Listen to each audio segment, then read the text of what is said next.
10 crops nobody is growing, but could save you from starving. Last week, I drove past my local supermarket on what should have been a normal Tuesday afternoon, and something stopped me cold. The shelves that used to be stacked high with fresh vegetables, fruit, and pantry staples were nearly bare.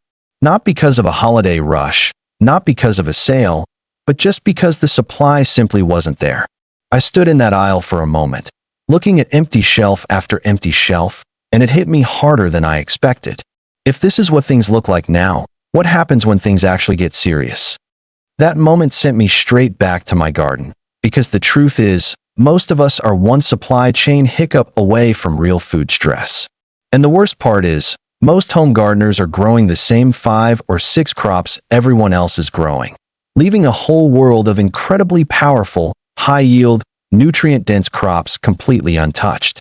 I've spent years testing unusual crops that most people walk right past at the nursery, crops that are easy to grow, packed with nutrition, and in some cases can store for months without refrigeration. So today, here on Silver Sprout's Garden, I'm giving you 10 crops that almost nobody is growing, but absolutely should be, because some of these could literally save your life if things get tough. Stick around to the end, because number 10 genuinely surprised even me after years of gardening. And if learning how to become truly self-sufficient sounds like something you need right now, go ahead and hit that like button and subscribe, because it helps this video reach more families who need this information. Crop 1. OCA, Oxalis tuberosa. Let me tell you about a little tuber that kept entire civilizations alive for thousands of years high up in the Andes Mountains of South America, where the cold was brutal, the soil was thin, and food options were limited. The people there weren't relying on the crops you see in every backyard today. They were growing OCA, a colorful, waxy little tuber that looks like a baby carrot had a wild night out with a lemon. And it fed families through some of the harshest conditions imaginable. OCA is one of the most calorie-dense tubers you can grow, sitting right alongside the potato in terms of energy value, but with a completely different flavor profile that's slightly tangy when raw and sweet and buttery when cooked. It's loaded with carbohydrates for energy, contains a decent amount of vitamin C, and has been a staple survival crop for centuries, yet almost nobody in modern home gardens is growing it. That's a massive missed opportunity, especially when you consider how reliable and productive this plant is in a small space. Here's what makes OCA particularly exciting for home growers. It thrives in containers, raised beds, or directly in the ground, and it doesn't demand perfect soil conditions. Plant the tubers in spring, give them reasonable sunlight and moderate water, and then come autumn you'll be digging up a surprisingly generous harvest of those colorful little tubers. Store them in a cool, dark place and they'll last for months, which means you're not just eating well during harvest season, you're eating well long after the season ends. Crop 2. Jerusalem artichoke, sunchoke. Here's a crop with a name that's almost completely wrong and a survival reputation that's almost completely overlooked. Jerusalem artichokes have nothing to do with Jerusalem, and they're not actually artichokes. They're a type of sunflower native to North America, and their knobby underground tubers taste remarkably like water chestnuts crossed with a mild artichoke heart. Early settlers, when everything else failed them and the land seemed impossible, turned to these tubers and survived because of it. The survival value of the Jerusalem artichoke is almost unfair in the best possible way. This plant is extraordinarily difficult to kill.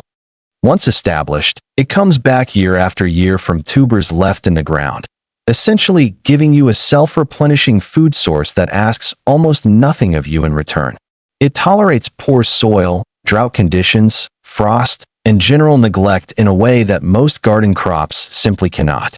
For anyone building a serious survival garden or just trying to buffer their family against hard times, planting sunchokes once and forgetting about them is one of the smartest moves you can make.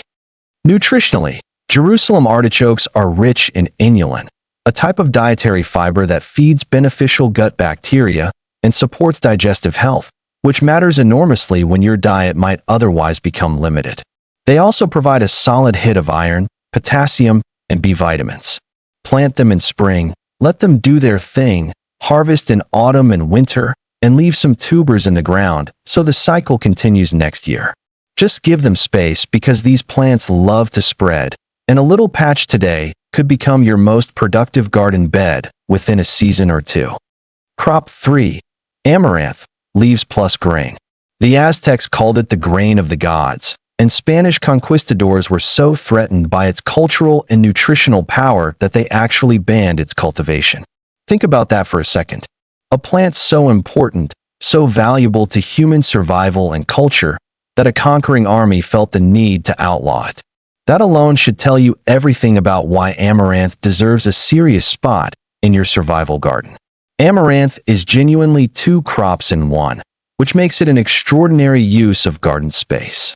The leaves can be harvested continuously throughout the growing season and eaten like spinach, stir-fried, added to soups, or blended into sauces. They're packed with iron, calcium, vitamin C, and vitamin K, making them one of the most nutritionally complete leafy greens you can grow. Then, as the plant matures, it produces enormous seed heads containing thousands of tiny grains that are high in protein and contain all the essential amino acids that the human body needs, something that very few plant foods can claim. Growing amaranth at home is refreshingly simple. Direct sow seeds into the ground after the last frost, give them full sun, and step back because these plants grow fast, reaching heights of 2 meters or more in a single season. They're remarkably drought-tolerant once established, which makes them ideal for gardens in variable climates where rainfall can be unpredictable. Harvest the seeds by cutting the heads, drying them, and threshing them over a bucket. Then grind into flour, cook as a porridge, or pop them like tiny popcorn. The Aztecs were onto something magnificent, and it's time the modern home gardener caught up. Crop 4. Kohlrabi. If you've never grown kohlrabi, I want you to picture a small alien spacecraft that landed in your garden, swelled up into a round, pale green or purple globe just above the soil, and then turn out to be absolutely delicious.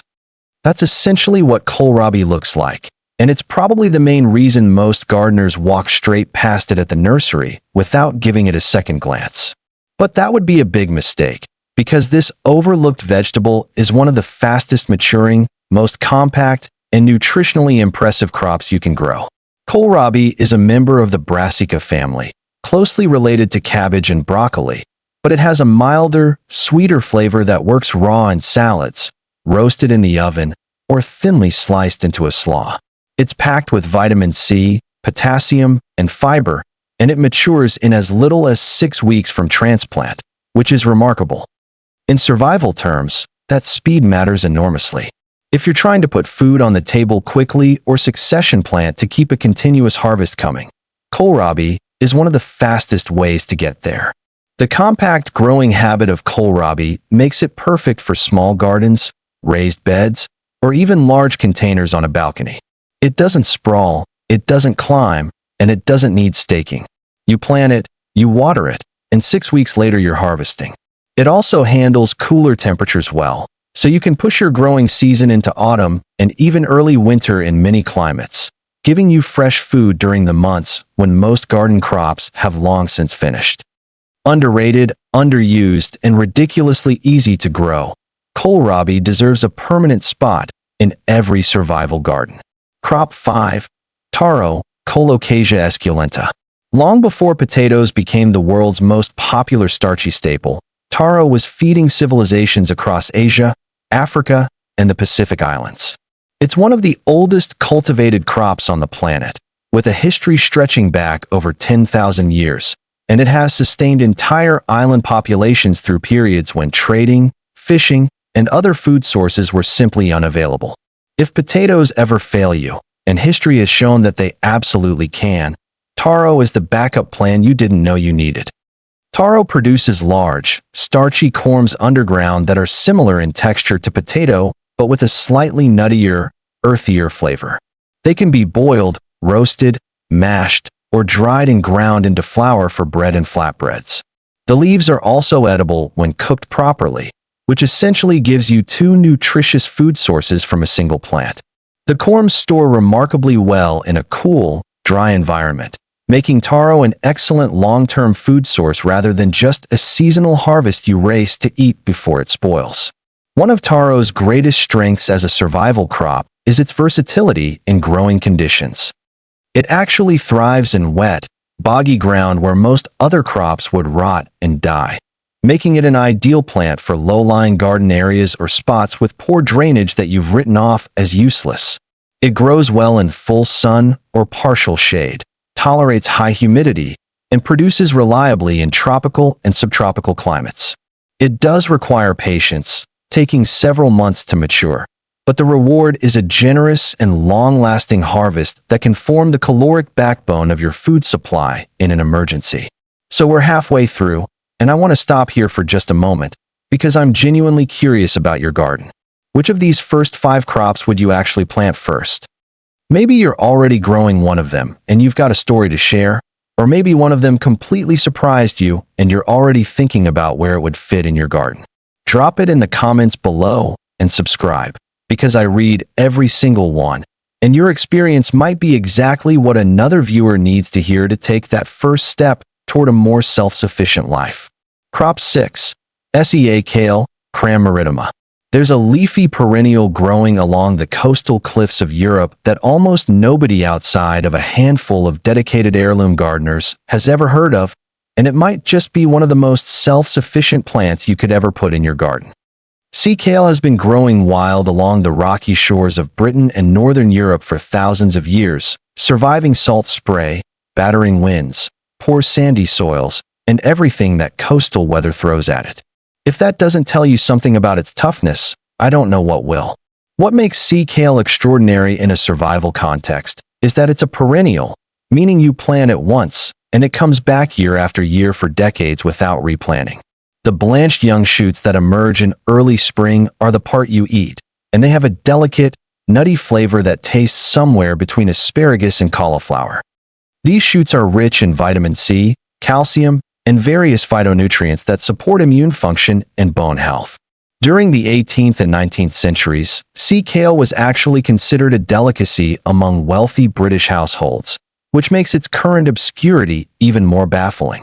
Growing sea kale at home requires some initial patience, as it takes a season or two to fully establish, but once it's settled in, it becomes one of the most low-maintenance plants in your garden. It's frost-hardy, drought-tolerant once established, and unfazed by poor soil quality. To get those tender white shoots, you simply cover the emerging crown in late winter with a pot, bucket, or layer of straw to exclude light and force the shoots to grow pale and sweet. One plant can produce for 30 years or more, making it one of the best long-term investments your garden will ever see. Crop 7. Yacon, Smolanthus suncifolius. Picture a root vegetable that tastes like a cross between a water chestnut and a fresh pear, can be eaten raw straight from the ground, stores for months without any special treatment, and produces a generous harvest from a relatively small amount of garden space. That's Yacon, and the fact that it's virtually unknown outside of South American markets and a small circle of adventurous gardeners is genuinely baffling to me. This is a crop that should be in every backyard food garden, full stop. Yacon produces large, juicy tubers underground that are naturally sweet due to fructooligosaccharides, a type of sugar that the human body can't fully digest. That means Yacon provides sweetness and energy without the blood sugar spike of regular sugar, making it particularly valuable for anyone managing their health during times of dietary restriction. It's high in water content, which also helps with hydration, and it contains a useful range of antioxidants and prebiotic fibers that support gut health. Even kids love snacking on raw Yacon, which is a minor miracle in any garden. From a growing perspective, Yacon is refreshingly forgiving. Plant the small rhizome crowns in spring in a sunny spot with reasonably good soil, water regularly, and the plant will grow into a tall, leafy specimen that looks somewhat like a sunflower throughout summer. Come autumn, when the leaves start to die back, dig up the tubers and prepare to be surprised by the harvest. Store the tubers somewhere cool, and they'll keep for several months. Yacon also grows exceptionally well in large containers or raised beds, making it accessible for gardeners with limited space who still want a serious food crop. Crop 8. Celeriac, celery root. Every time I bring up celeriac with gardeners, I get the same response. A slight wrinkle of the nose, a shrug, and something along the lines of, "Isn't that the ugly brown thing at the bottom of the vegetable bin?"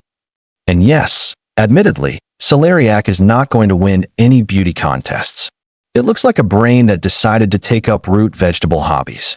But what it lacks in visual appeal, it more than makes up for in nutrition, versatility, and most importantly, storage life. Celeriac is essentially celery that put all its energy into developing a massive, dense, flavor-packed root rather than stalks. It tastes like celery but richer, earthier, and more complex, and it works in almost every cooking context you can think of. Mash it like potato, roast it in chunks, grate it raw into salads, slice it thinly and fry it into chips, or chop it into soups and stews where it adds extraordinary depth of flavor. In France, it's been a kitchen staple for centuries, and French cooks would absolutely laugh at the idea of leaving it out of their survival pantry. The greatest practical advantage of celeriac in a food security context is its storage life. Harvest the roots in late autumn, store them in a cool, dark, slightly humid environment like a root cellar, or even a box of damp sand in a cool shed, and they'll remain perfectly edible for 4 to 6 months. That's an enormous window of food security from a single harvest. Celeriac grows well in standard garden beds, doesn't require particularly rich soil, and while it takes a full season to mature, the waiting is entirely worth it when you pull up those heavy, substantial roots and know they'll feed your family well into winter and beyond. Crop 9. Perilla, shiso/beefsteak plant. If you've ever eaten at a Japanese restaurant and seen a beautiful dark purple or bright green leaf used as a garnish or wrapped around sashimi, there's a good chance you've already encountered perilla without knowing what it was. Known as shiso in Japanese cuisine and beefsteak plant in the West, perilla is one of those remarkable herbs that sits right on the border between herb and leafy vegetable, and it offers a nutritional profile that punches well above its modest appearance. Perilla leaves are extraordinarily rich in rosmarinic acid, a powerful antioxidant and anti-inflammatory compound that has been studied for its potential role in supporting immune function and reducing chronic inflammation. The leaves also contain vitamin A, vitamin C, calcium, iron, and a range of flavonoids that contribute to overall health and resilience. In a survival scenario where your diet might become repetitive and nutritionally narrow, having a plant that continuously provides this range of micronutrients is genuinely valuable. And because perilla grows continuously and can be harvested leaf by leaf over many months, it provides fresh nutrition long after other crops have been eaten or preserved. Growing perilla is almost embarrassingly easy. Direct sow seeds after the last frost in a sunny to partially shaded spot, and within a few weeks you'll have seedlings that grow quickly into bushy, aromatic plants. They self-seed prolifically, which means once you grow perilla once, it tends to return in your garden every year without any effort on your part. They can be grown indoors on a sunny windowsill, in containers on a balcony, or directly in garden beds. The flavor is complex and distinctive, somewhere between mint, basil, and anise, and it adds a remarkable depth to salads, stir-fries, soups, and wraps that make survival eating feel considerably less like punishment. Crop 10. Malabar spinach, Bala alba. I saved this one for last because when I first grew Malabar spinach, I was genuinely taken aback by how productive it was. This is a plant that thrives in the exact conditions that kill regular spinach. Searing summer heat, high humidity, direct intense sun, the kind of weather that turns your average leafy green into a wilted, bitter, bolting mess within days. Malabar spinach doesn't just survive in those conditions, it absolutely thrives in them, growing with a vigor and enthusiasm that borders on embarrassing for every other leafy green in the garden. Malabar spinach is a climbing vine native to tropical Asia and Africa, and it produces thick, glossy, deep green leaves on fast-growing stems that can reach 3 meters or more in a single season when given a trellis or fence to climb. The leaves have a mild, slightly mucilaginous texture when cooked, similar to regular spinach, and they're packed with vitamin A, vitamin C, iron, calcium, and a range of antioxidants. In terms of yield per square meter, few leafy greens can match what Malabar spinach produces over a long growing season. A single plant trained up a trellis can provide more fresh greens than most families can eat in a week. Training Malabar spinach vertically is also a masterstroke of space efficiency. In a survival garden where every square meter counts, having a crop that grows upward rather than outward and produces prolifically over a long season is enormously valuable. Harvest continuously by snipping young leaf tips to encourage branching and even greater production. The more you harvest, the more it grows. And because it's heat-tolerant and drought-resistant once established, it keeps producing during summer months when other leafy greens have long given up. For any gardener serious about year-round food production and genuine self-sufficiency, Malabar spinach is an absolute non-negotiable addition to the garden.